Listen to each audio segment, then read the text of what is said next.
요한계시록 강의 15번째 시간입니다. 오늘은 일곱 인에 대한 설명 4번째 시간으로 검은 말과 탄 자라는 제목으로 말씀을 나눕니다. 검은 말과 탄 자. 요한계시록은 모두 몇 덩어리로 나눈다고요? 7덩어리. 1장, 2장, 3장까지 한 덩어리, 4장, 5장 한 덩어리, 그리고 6장부터 16장까지가 또 한 덩어리, 그리고 17, 18, 19, 20, 21, 22. 중간에 이제 17, 18장, 그리고 19, 20장에서 이제 이렇게 갈려져 가지고 결론이 중간에 삽입이 돼요. 그렇게 7덩어리 구조를 가지고 있는 데다가 6장부터 16장까지가 제일 중요한 장이에요. 이 6장부터 16장까지 구조만 제대로 이해하고 있어도 계시록은 그다지 그렇게 읽는데 어려움을 느끼지 않아요. 자, 6장부터 16장까지가 이제 본론, 총론이라 이렇게 말할 수 있는데 중간에 설명하는 삽입장이 있다고 그랬죠? 그게 몇 장? 7장. 중간에 6장부터 16장까지 내용을 쫙 설명하다가 중간에 설명장 하나가 통 튀어올라와요. 그게 7장이에요. 그리고 두 번째 설명장이 또 튀어올라오죠.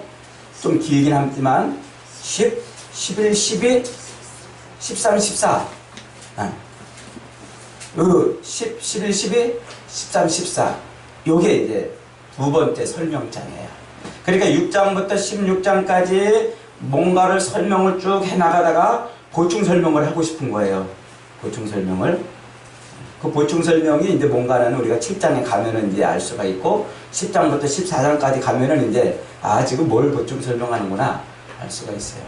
요것만 이렇게 딱 이렇게 보충 설명하는 장만 거기서 딱 걸러내가지고 6장부터 16장까지를 딱 보기만 해도요 눈에 환하게 계시록이 보여요. 그거를 우리가 이제 공부를 지금 하는 겁니다. 자, 이 6장부터 16장까지는 이게 지금 굉장히 중요한 내용을 다루고 있다고 그랬죠. 그래서 계시록은 말세, 이 말세가 어떻게 진행이 될 것이고 그 말세에 우리 성도들은 어떻게 살아야 될 것이고 그 말세에 이 성도들을 미혹하고 공격하고 그래서 하나님에게서 떠나게 하는 그 바벨론으로 대표되는 악한 세력은 어떻게 멸망할 것이고 그리고 그 말세에 교회는 어떤 승리를 거둘 것인가 이 내용을 말하고 싶은 것이 이제 요한계시록이라고 그랬어요. 그죠? 그래서 말세는 언제부터 언제까지라고요? 예수님이 이 땅에 오시는 때부터 다시 오실 때까지를 말세라고 그랬어요. 이 말세라는 말을 잊어버리면 안 돼요. 굉장히 중요한 단어이기 때문에요. 그러니까 예수님이 이 땅에 오셔서부터 다시 오시는 날까지 되어지는 모든 일들이 이 계시록에 다 있단 말이에요. 계시록은 천지창조의 이야기를 하는 게 아니라 어디 구약의 이스라엘 백성들의 그 이야기를 하고 있는 게 아니라 언제부터 언제까지 이야기를 하고 있다고요? 예수님이 이 땅에 오신 날부터 다시 오실 날까지 그때 이야기를 하고 있는데 그때를 한 단어로 무슨 때? 말세라 이렇게 부른단 말이에요. 말세.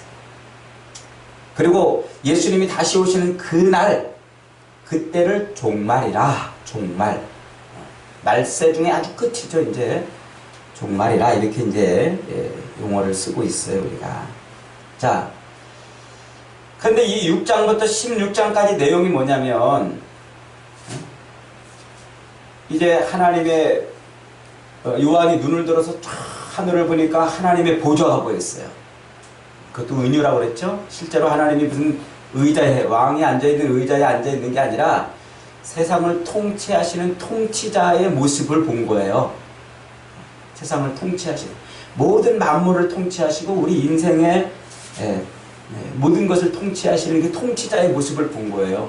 그렇게 문을 열어 딱 봤더니 세상 모든 게 다 하나님의 통치권 안에 있는 걸 본 거예요. 그랬는데 하나님의 그 보좌, 보좌에 앉으신 하나님의 그 모습을 봤는데 그 옆에 오른쪽에 누가 서 있어요? 어린 양, 어린 양이 서 있다고 했어요. 이 어린 양은 누구를 지칭합니까? 당연히 예수님을 지칭하죠. 우리가 이제 뒤에 가가지고 좀 더 이 메타포, 은유라는 것을 설명을 우리가 들을 텐데, 이 요한 문서에 요한이 쓴 성경책에 나타나는 중요한 특징 중에 하나가 이 은유예요. 메타포. 그래서 요한복음을 썼잖아요. 요한복음을 썼는데 요한복음에 예수님에 대해서 7가지 은유를 쓰고 있어요. 나는 선한 목자다, 나는 양의 문이다, 뭐 이런 식으로 7가지 은유를 쓰고 있단 말이죠. 그 다음에 요한 1, 2, 3서, 요한 1서, 요한 2서, 요한 3서도 요한이 썼는데, 이 요한 1서, 2서, 3서에서는 세상을 하나님이 통치하시는 그 세상에 대항하는 적그리스도, 하나님이 통치하시는 세상에서 하나님을 예배하는 자들을 무너뜨리고 예배하지 못하도록 쓰러뜨리는 역할을 하는 적그리스도, 그리스도를 대적한다는 말이에요. 엔티크라이스트. 그 적그리스도가 어떻게 세상에서 역사하는지 이 얘기를 요한 1, 2, 3서에서 해줘요. 그 두 가지를 탁 결합해가지고 말세에 이 말세에 그리스도 예수께서 어떤 모습으로 등장을 하고 그 그리스도에게 대적하는 자가 어떻게 대적하다가 멸망하고 교회가 승리할 것인지 이거를 보여준단 말이에요. 그래서 6장부터 16장까지 이 말세에 되어지는 그 모든 일들을 설명하는데 여기도 은유를 쓰고 있어요. 그 하나님의 보좌 오른쪽에 서 있던 어린 양이 하나님께로부터 뭘 받았어요? 두루마리 책을 받았어요. 두루마기가 아니고, 두루마기는 이제 옷을 말하죠. 두루마기도 뒤에 나와요. 우리가 이제 읽다가 어떤 사람 막 자꾸 헷갈리고 그러는데, 두루마리는 책을 말하는 거예요, 책. 근데 그 책은 무슨 책입니까? 하나님의 뜻, 하나님의 계획, 하나님의 섭리가 기록이 되어 있는 책이란 말이에요. 두루마리가. 근데 그 이 말세 기간 동안에 하나님이 세상을 구원하시고 하나님이 어떻게 마귀를 멸하시고 성도를, 교회를 바로 세울 것인지에 대한 그런 내용이 쫙 기록이 되어 있는 그 책을 7인으로 이렇게 봉인을 해놨어요.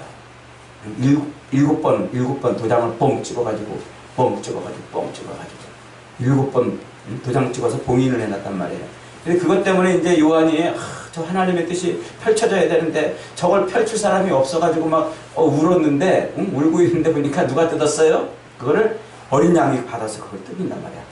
봉인 하나 뻥 뜯고 두 번째 쭉 뜯고 세 번째 쫙 뜯고 뭐 이렇게 뻥 뜯고 쫙 뜯고 이랬는지 모르겠습니다만 이제 뜯어내는 거예요. 그렇게 7번 봉인된 것을 뜯어낼 때마다 세상에 어떤 일이 막 벌어져요. 7번. 세상에 무슨 일이 벌어져요. 무슨 일이 벌어지는 거겠어요? 그 두루마리에 기록된 일이 벌어지는 거예요. 두루마리에 쓰여져 있는 대로 하나님의 계획하심이 펼쳐지는 거예요. 일을 하나 탁 떼는 순간 펼쳐지고 탁 떼는 순간 펼쳐지고. 그래서 7번 탁 뗐다 하는 얘기는 하나님의 그 두루마리에 기록이 되어 있는 하나님의 뜻이 완전하게 펼쳐졌다 혹은 성취가 됐다 이런 뜻이에요. 자, 그 다음에 7인이 탁 떨어지는 순간에 나팔이 빰빠라밤 하고 울려요. 나팔이 또 몇 번 울려요? 7번 울려요. 7번. 그 나팔이 한 번 울릴 때마다 세상에 희한한 일이 벌어져요. 막 재난이 일어나고 전쟁이 일어나고 기근이 일어나고 막 자연재해 질병이 막 쏟아지고 막 이런 일들이 벌어져요. 그렇게 해서 그것이 몇 번? 7번. 7번 나팔이 울리면서 세상에 그런 일들이 벌어진단 말이에요. 그리고 7번째 나팔이 빰빠라빰 울릴 때 또 어떤 일이 벌어져요? 대접이 엎어져요. 대접이 엎어져가지고 그 대접 안에 담겨져 있는 것이 땅에 엎어지는 거예요. 그래서 이 나팔이 울릴 때 일어났던 그런 여러 가지 일들, 그런 일들이 좀 더 심층적으로 강화돼 가지고 혹은 반복해서 혹은 더 크게 그런 일들이 세상에서 벌어지는 거예요. 그래서 우리가 6장부터 16장까지 7 인이 떨어지고 7 나팔이 울려 퍼지고 7 대접이 엎어지는 이 일련의 이 과정들, 이 사건들을 순서적으로 이해하면 안 된다고 그랬어요. 이걸 문자적으로 순서적으로 이해하면요, 자 삼천포로 계시록은 빠지는 거예요. 계시록은 무섭고 아주 두렵게 해석하는 사람들의 특징이 이제 이걸 문자적으로 그렇게, 이것은 은유를 쓰고 있다고 그랬죠. 은유, 메타포. 7이라는 수가 무슨 수? 완전한 수, 그리고 충만한 수. 하나님의 뜻이 완전히 그리고 충만히 세상에서 벌어지는데, 그때 하나님이 세상을 이런저런 것들로 심판하세요. 심판. 이런저런 것들로 세상을 심판하시면서 동시에 그 심판의 뒷면은 뭐라고 그랬어요? 구원이라고 그랬죠. 그러니까 심판은 반드시 구원과 같이 이루어지는 거예요. 동전의 양면처럼 앞에서 보면 심판처럼 보이는데 뒤를 보면 반드시 구원이에요. 그러니까 세상을 심판하신다는 얘기는 성도를 구원한다는 얘기예요. 세상을 심판하신다는 얘기는 교회를 구원한다는 얘기예요.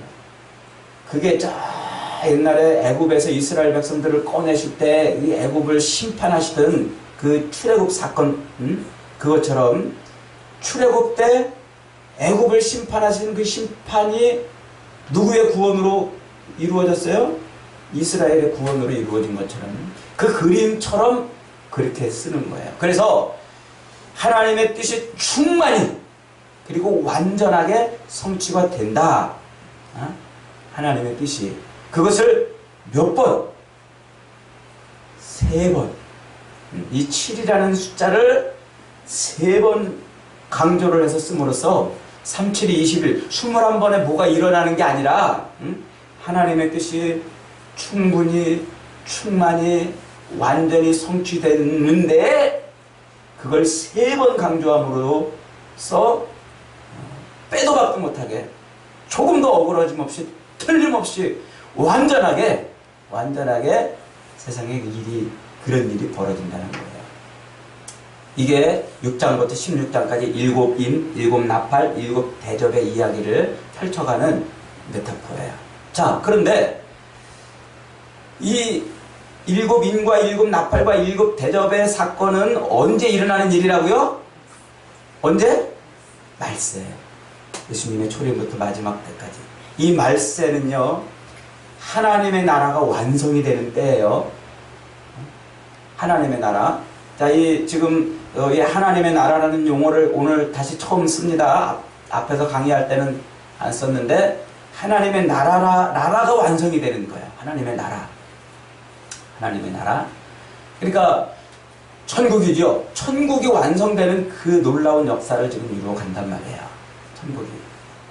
그래서 7인과 7 나팔과 7 대접은 완전수 7을 3번 반복시킴으로써 완전히 충분히 일어난다 하는 거예요. 그 중에서 그 하나님의 나라가 완전하게 그리고 충분하게 조금도 어그러짐 없이 완전히 성취되는 그 일의 결정적인 종지부를 뭘로 찍어요? 예수님의 재림으로 찍는단 말이에요. 예수님의 재림. 그래서 예수님의 재림이 그 모든 세상에서 벌어지는 일들을 마치는 종지부가 되는 거예요. 예수님의 재림이. 그래서 다시 말하면 그것을 다시 이쪽 각도에서 설명을 한다면 예수님의 재림이 반드시 일어난다, 안 일어난다? 반드시 일어난다. 예수님의 재림은 반드시 일어난다. 이 사실을 우리가 계시록을 읽으면서 절대 잊어버리면 안 돼요. 예수님은 반드시 재림하신다. 그런데 그 날과 시를 안다 모른다. 이게 함정이에요. 이제 그걸 몰라. 그걸 몰라. 그래서 예수님의 재림이 반드시 일어난다는 이 사실을 갖고 말세를 살아가는데, 그 재림이 언제 일어나는지를 모르기 때문에 사람들은 자꾸 그 재림이 언제쯤 올까? 그래가지고 이 요한계시록에서 일어나고 있는 이 여러 가지 현상들이 예수님의 재림의 때가 가까우면 가까울수록 점점 크게 일어나가지고 이게 이제 막 이런 일이 벌어지다가 이제 예수님의 재림을 하시겠구나, 이렇게 이제 생각을 해가지고 예수님의 재림의 때가 이제 여러분 말세가 점점 가까웠습니다. 정신 차리세요. 질병이 막 일어나고 지진이 일어나고 무슨 재앙이 일어나고 전쟁이 곳곳에서 많이 일어나니까 지금 이제 예수님의 재림이 가까웠습니다. 정신 차리세요. 막 이렇게 이제 설교를 하고 싶은 유혹이 들죠. 우리도 그렇게 또 생각을 많이 하고요. 그 자체를 완전히 틀렸다라고 말할 수는 없지만, 그러다 보면요 또 삼천포로 빠져요. 그래서 그 부분을 우리가 요한계시록을 공부할 때 주의를 해야 돼요. 두 가지 사실을 확정했죠. 예수님은 반드시 재림하신다. 그리고 두 번째, 그 재림의 때를 안다 모른다. 이 두 가지 때를 확정을 했어요 지금. 자, 그런 개념을 가지고 6장을 다시 이제 들여다봅니다. 6장 다 봤더니 첫 번째 일곱 인 중에서 첫 번째 인을 딱 대니까 흰 말이 등장했어요. 흰 말이 뭘 가지고 등장했어요? 활을 가졌고, 그리고 면류관을 받았어요. 그리고 이겼고 또 이기려고 나간다 그랬어요. 자, 그 흰 말은 뭘 상징한다고요? 예수 그리스도로 거룩하여진 성도들을 상징하는 거예요. 그러니까 하나님께서 말세, 예수님의 초림부터 다시 오실 재림 때까지 하나님이 이루시려고 하는 가장 중요하고 가장 최고의 일은 성도들을 모으시는 일이에요. 하나님의 사람들을 모으시는 일. 예수 그리스도로 거룩해진 사람들, 그리스도의 피로 옷을 빨아서 그 옷이 하얘진 사람들, 그 사람들을 모으는 일이 첫 번째 일이에요. 이게 말세에 하나님이 하시고자 하는 가장 중요한 일이에요. 그 말세에 예수 그리스도로 말미암아 옷이 하얗게 변한, 그리스도의 피로 옷을 빨아서, 자기 옷을 빨아서 옷이 하얗게 변한 사람들, 그 사람들은 무엇을 주었어요? 활을 주었단 말이에요. 활이 뭐를 상징한다고요? 창세기 9장에서의 그 노아에게 주셨던 무지개, 그 무지개 언약을 상징한다. 하나님의 언약을 붙들고 있는 자를, 하나님의 언약을 붙들고 있는 자, 그가 면류관을 쓸 거예요. 면류관. 승리의 월계관이죠. 그걸 쓴단 말이에요.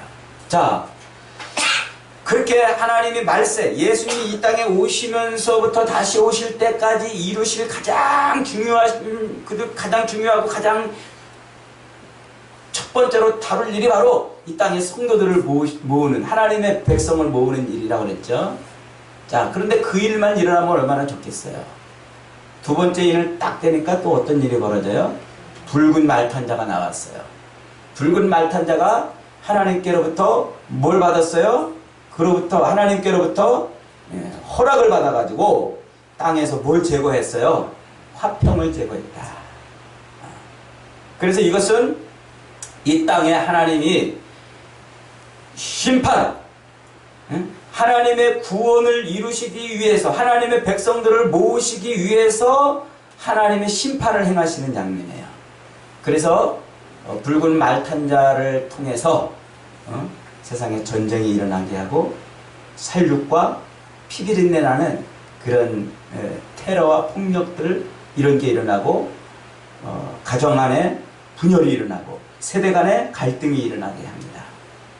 예수님이 이 땅에 오신 것은요, 예수님이 이 땅에 오셔서 십자가에 못 박히시기 전날 밤 제자들을 불러놓고 뭐라고 말씀하셨다고 그랬어요? 내가 너희에게 평안을 주노니. 세상에 알 수도 없고 빼앗을 수 없는 평안을 준다. 주님은 우리에게 평안을 주시지만 하나님의 심판을 대항하는 자들은 우리에게 근심과 걱정과 불안과 염려를 가져다 줘요. 그런 속에서도 우리가 평안을 누릴 수 있기 위해서는 누릴 수 있는 이유는 그리스도 안에 있기 때문에 그렇단 말이에요. 자, 그 다음에 오늘 이제 세 번째 인을 떼실 때에 내가 들으니 셋째 생물이 말하되 오라 하기로 내가 보니 어떤 말이 나왔어요? 검은 말이 나왔어요. 검은 말이 나왔는데 그 검은 말의 탄 자가 손에 뭘 들었어요? 저울을 들었어요. 이 검은 말도 해석이 분분해요. 그래서 어떤 사람들은 이 검은 말을 기근, 흉년 이런 걸로 이렇게 이제 보기도 하고, 또 어떤 사람들은 이 검은 말을 무슨 질병 뭐 이런 걸로 보기도 하고 그래요. 물론 그렇게 보는 것이 완전히 잘못된 것은 아닙니다만은 충분하지 않아요. 왜냐하면 뒤로 가면은 악한 권세자들이 행하는 일들을 다 설명하기가 어렵거든요. 그리고 또 말탄자가 기근 혹은 흉년, 이 지금 어떤 인격, 어떤 그 생명이 있는 존재로 그렇게 설명이 되고 있는데 그냥 어떤 기근이라 이렇게 설명하는 것은 충분치를 않아요. 여기서 말탄자가 손에 저울을 들었잖아요. 세상의 경제권을 움켜쥔 자예요. 어떤 자라고요? 세상의 경제권을 움켜쥔 자. 그가 세상의 경제권을 움켜쥐고 그가 악한 사단이 직접 그럴 수도 있고 마귀가 그럴 수도 있고 아니면 마귀가 하수인들을 세워가지고 그럴 수도 있고 어쨌든 세상의 경제권을 움켜쥐고 마음대로 경제를 주무르는 자예요. 그가 저울을 가졌다는 것이 중요합니다. 자기 마음대로 한다는 거예요. 자기 마음대로. 그래가지고 자기 마음대로 하는데 보니까 네 생물 사이로부터 나는 듯한 음성을 들으니 한 데나리온의 밀 한 대요 한 데나리온의 보리 석대라 그랬어요. 자, 그 당시 이 요한 시대에 물론 뭐 1대1로 완전히 대응하기는 좀 어렵습니다만 그러나 비슷하게 우리가 이제 추정치를 이제 잡아보면은 그 당시 요한 시대에 한 데나리온이 얼마 정도였냐면 이 노동자들이 하루 일하는 품삯이에요. 품삯. 그러니까 하루 우리가 지금 최저시급이 얼마입니까? 한 시간에 뭐 한 8, 9천 원 하나요? 만 원 잡고 하루 뭐 8시간 일한다면은 한 8만 원 된다고 봅시다. 뭐 8만 원에서 뭐 혹은 뭐 좀 많이 받으면 이제 10만 원 된다고 칩시다. 그러니까 그 하루 노동자들 품삯이 한 데나리온이에요. 그때 그 하루 노동자들이 품삯을 받아가지고 보리를, 밀을 살 때 밀을 얼만큼 살 수 있냐면 8대를 살 수 있어요. 그런데 지금 한 데나리온에 몇 대를 사요? 한 대밖에 못 사요. 8분의 1. 값이 8배가 폭등해버린 거예요. 지금 밀값이. 그리고 그 한 데나리온으로 보리를 사면은 보리를 48대를 살 수가 있어요. 그러니까 밀은 8대를 살 수 있고 보리는 48대를 살 수 있는데 지금 이 한 데나리온에 몇 대를 살 수 있다고요? 보리 석대밖에 못 사요. 보리 석대. 그러니까 보리값이 몇 배 폭등한 거예요? 3, 68, 3일은 3.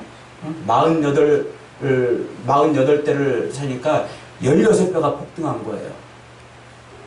그러니까 밀값은 8배가 폭등하고 보리값은 지금 16배가 폭등을 해버렸어요. 그러니까 지금 경제가 완전히 지금 막 인플레이션이 일어나가지고 막 폭등을 하는데 그걸 누가 지금 하고 있어요?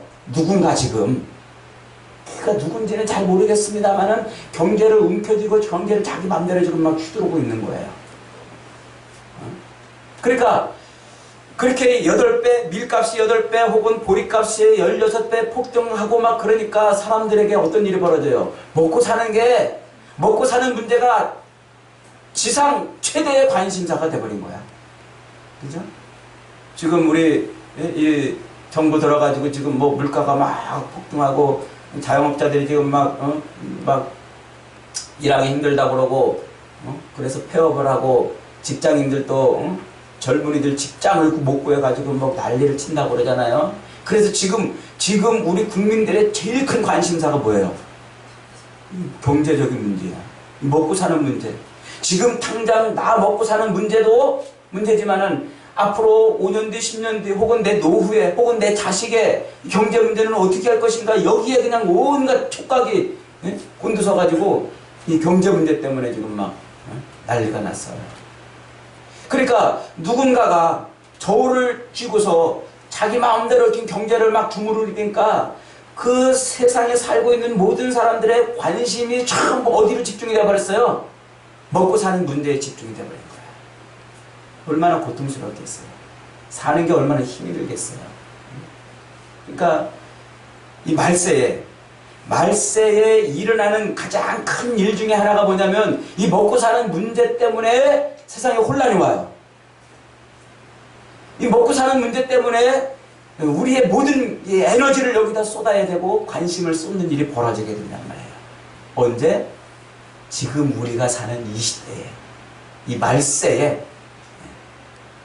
그래서 여러분 보세요. 지금도 세상에 굶어 죽는 사람들이 얼마나 많습니까? 여러분, 우리는 지금 이렇게 먹고 사는 문제를 크게 걱정을 안 하고 있는 것 같아도 세상에 지금 굶어 죽는 사람들이 하루에 18만 명씩 있대요.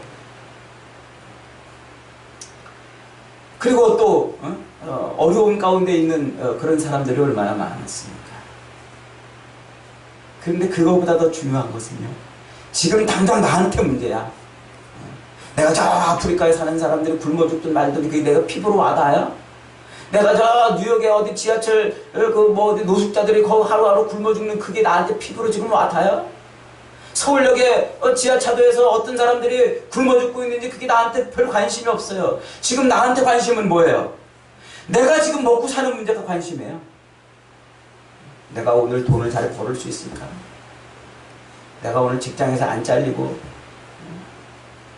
내가 오늘 제대로 먹고 사는 문제를 어려움 없이 돈에 쪼들리지 않고 살까? 하는 게 우리 지금 제일 큰 관심사가 되는 거예요. 무엇 때문에?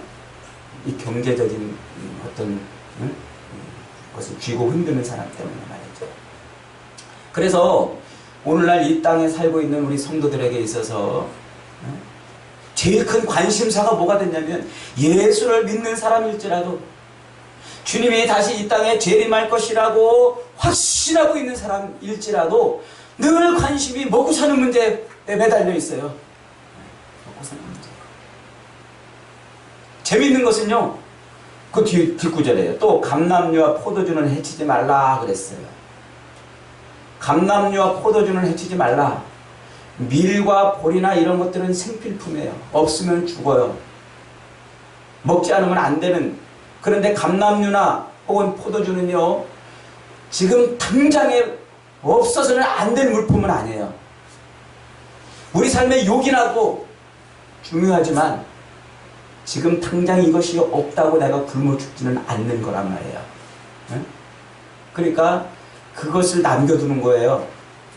이것을 남겨둔다는 얘기는 뭐냐면, 우리의 삶의 최고의 관심, 먹고 사는, 정말 이거 아니면 안 되고 내가 이걸 못 붙들고 이걸 못 벌고 이걸 못 가지면 내가 죽을 수밖에 없는 그런 상황이 아닌데도 불구하고 거기에 우리 관심이 쏠리고 뺏기는 거예요. 조금 더 기왕이면 잘 먹고, 기왕이면 잘 살고, 기왕이면 많이 먹고 많이 갖는 그런 문제라는 말이에요. 그래서 예수님이 이 땅에 다시 오신다라고 철석같이 믿고 예수님의 재림을 준비한다라고 이 이 땅에서 그렇게 몸부림치고 사는 성도라 할지라도 주된 관심사가 어디에 있어요? 먹고 사는 문제에 있는 거예요. 먹고 사는 문제.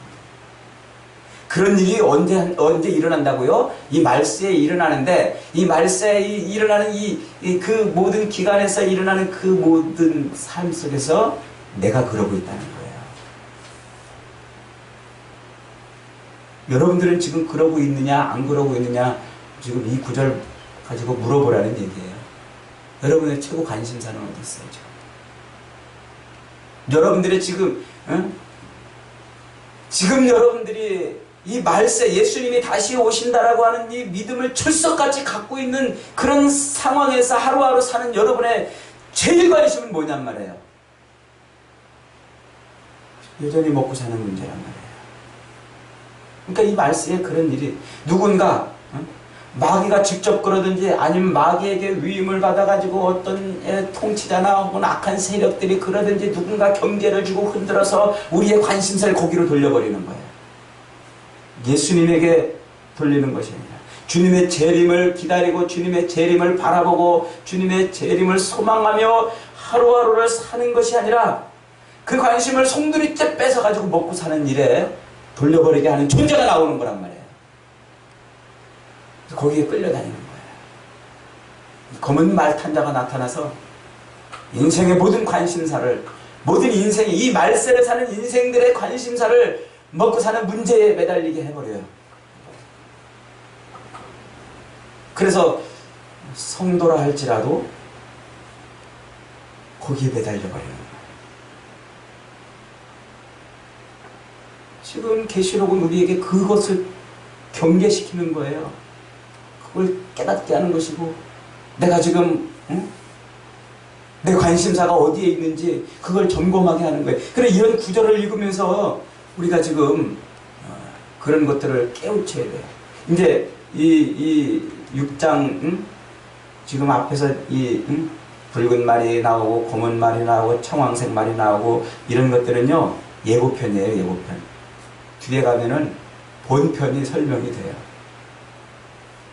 그럼 더 적나라하게, 아주 더 정확하게 우리의 모습을 알 수가 있는 거죠.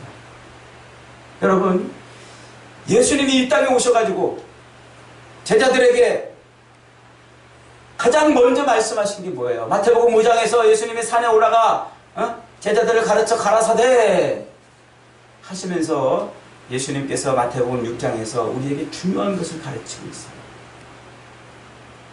중요한 것. 이제 우리가 뒤에 가서 공부합니다만, 이제 8장에 가서 공부합니다만은 6번째 인이 딱 떨어지고 7번째 인이 떨어질 때에 성도들이 기도하잖아요. 기도. 그 기도를 하면은요, 그 기도를 천사가 어떻게 한다고 그랬어요? 금대접에 담아요. 그래서 그거를 향과 함께 하나님 보좌로 올려드려요. 그러면 하나님이 그 금대접에 담긴 향과 함께 성도의 기도를 흠양을 하죠. 흠양. 그리고 어떻게 해요? 그 대접에 성전에 불을 담아가지고 세상에 엎어버려요. 요게 성도의 기도대로 하나님이 하신다는 건데, 이 대접을 엎는다는 것이 여기서 나와요. 그러니까 7 대접이 엎어지는 게, 이게 그냥 7 대접이 그냥 엎어지는 것이 아니라 성도가 기도한 대로 세상의 모든 일들이 하나님의 일이 펼쳐져 간다는 거예요. 그래서 기도가 굉장히 중요해요. 그 엄청난 기도의 이야기를 예수님은 살면서 많이 말씀하셨어요. 많이. 마태복음 6장에 한번 가볼까요, 우리? 그래서 예수님이 제자들을 불러놓고 처음에 이 가장 중요한 얘기를 바로 마태복음 6장에서 말씀하시는 거예요. 5장부터 산상수훈이라고 말씀하시잖아요. 산상수훈. 자, 5장, 6장, 6절, 7절, 8절, 거기까지만 한번 읽어볼까요? 다 읽으면 좋은데 시간이 없으니까. 자, 마태복음 6장 6절부터 시작. 너는 기도할 때 또 네 골방에 들어가 문을 닫고 은밀한 중에 계신 네 아버지께 기도하라. 은밀한 중에 보시는 네 아버지께서 갚으시리라. 또 기도할 때 이방인과 같이 중언부언하지 말라. 그들은 말을 많이 하여 들으실 생각하느니라. 그러므로 그들을 본받지 말라. 구하기 전에 너희에게 있어야 될 것을 하나님 너희 아버지께서 하시느니라. 기도에 대해서 많이 말씀을 하시면서 그러면서 느닷없이 기도할 때 뭐 하지 말라고요? 어떻게 기도하지 말라고요? 중언부언하지 말라. 이 중언부언이 뭘까요? 중언부언. 이 글자적인 의미대로 한다면은요, 무거울 중자를 쓰는데 그게 다른 의미가 또 하나 있죠. 다시중이라는 의미가 있어요. 중언, 부언, 다시 말하고 또 말하고 또 말하고 했던 말도 하고 했던 말도 하고 이런 게 사전적인 의미예요. 그래서 우리가 이 말을 들을 때 어떻게 이해하냐면 자기가 뭘 기도하는지도 모르고 나가서 막 기도하는 것을 중언부언 기도한다고 이렇게 인식을 우리가 그렇게 해요. 자기가 기도하는 게 뭔지도 모르고 그냥 막 하는 기도, 막 그런 기도를 중언부언의 기도라고 이렇게 말하지만 그러나 그건 사전적인 의미예요. 예수님께서 지금 그 말을 갖다 쓰실 때는 그런 의미가 아니에요. 예수님이 기도할 때 한 말도 하고 한 말도 하고 했던 말도 하고 또 하고 또 하고 그렇게 기도하지 말아라 이렇게 말씀하시는 것이 아니에요. 그럼 예수님은 어떤 의미로 지금 말씀을 이 중언부언하지 말라고 말씀하실까요? 앞에 구절이에요. 누구와 같이? 이방인과 같이. 이 구절이 굉장히 중요해요. 누구와 같이 중언부언하지 마라? 이방인들은 기도할 때 어떻게 기도한다는 거예요? 이방인들은 기도할 때 했던 말도 하고 자기가 했던 말 정신이 없어가지고 알지도 못하고 또 하고 이렇게 기도하나요? 제가 대학 때 이 구절 가지고서 이 비교 논문을 썼어요. 이방인들은 어떻게 기도하나. 그래서 제가 실제로 이방인들이 기도하는 그 기도를 듣기 위해서 절에 가가지고 며칠 동안 같이 절에서 있었어요. 거기서 기도를 제일 많이 하니까 그죠. 근데 그때가 수능을 배가 한 20여일쯤 남겨둔 때였나? 그때였는데 저는 교회만 사람이 그렇게 많은 줄 알았더니 절에도 그렇게 사람이 보글보글해요. 얼마나 많은 사람들이 모여지 막 버글버글 기도하는데. 그래서 제가 이제 누구를 대상으로 삼아서 이제 기도를 이렇게 채집을 할까 녹음기를 딱 가지고 가가지고 좀 이렇게 좀 권사님쯤 되는 사람, 응? 거기서 이제 보살이라고 그렇게 부르겠죠. 권사님 같은 그런 좀 경륜이 있어 보이는 사람 옆에 가서 떡 앉았어요. 딱 앉아가지고 이제 눈을 감고 녹음기를 딱 이렇게 틀었어요. 이렇게 눌러놨어요. 그랬더니 와 얼마나 기도를 잘하는데 비나이다 그러면서 우리 남편 이번에 승진 시험 보는데 승진이 탁 되게 있어요. 그래서 이 남편이 승진 돼가지고 월급을 많이 받아가지고 이웃들한테 많이 좀 나눠주고 살게 해주세요. 이제 우리 딸 대학을 들어가는데 좋은 대학 들어가게 해주세요. 이 인생이 참 돼가지고 다른 사람들에게 많이 나눠주고 다른 사람들 돕는 그런 삶을 살게 해주세요. 그렇게 기도하는 거예요. 한참 듣다가 제가 아멘 그럴 뻔했어요. 어쩌면 교회 권사님하고 너무 똑같이 기도하는 거야. 저는요, 그들이 진짜 가가지고 지들이 알지도 못하는 횡설수설 이상한 외계어로 그렇게 기도하는 줄 알았어요. 그래가지고 그 녹음기 갖다가 틀어놓고 또 틀어도 이야, 그걸 절에서 녹음했다고 말하지 않고 들어보라 그러면 여러분 다 아멘 할 거예요? 똑같이 기도하니까. 이방인들이라고 횡설수설 이렇게 기도하는 게 아니었구나. 그러면 도대체 예수님은 왜 이방인처럼 하나님을 알지 못하는 하나님과 상관없는 그런 사람들이 기도하는 것처럼 기도하지 말라고 그랬을까요? 그게 도대체 무슨 의미일까요? 자, 우리 마태복음 6장 29절부터 30절부터 읽어볼까요? 30절부터 마지막 절까지 그냥 읽어봅시다. 30절부터 시작. 오늘 있다가 내일 아궁이에 던져지는 들풀도 하나님이 이렇게 입히시거든 하물며 너희일까 보냐 이 믿음이 적은 자들아. 그러므로 염려하여 이르기를 무엇을 먹을까 무엇을 마실까 무엇을 입을까 하라 하지 말라. 이는 다 이방인들이 구하는 것이다. 너희 하늘 아버지께서 이 모든 것이 너희에게 있어야 할 줄을 아시느니라. 그런즉 너희는 먼저 그 나라와 그 의를 구하라. 그리하면 이 모든 것을 너희에게 더하시리라. 그러므로 내일 일을 염려하지 말라. 내일 일은 내일 염려할 것이요 한 날 괴로움은 그날에.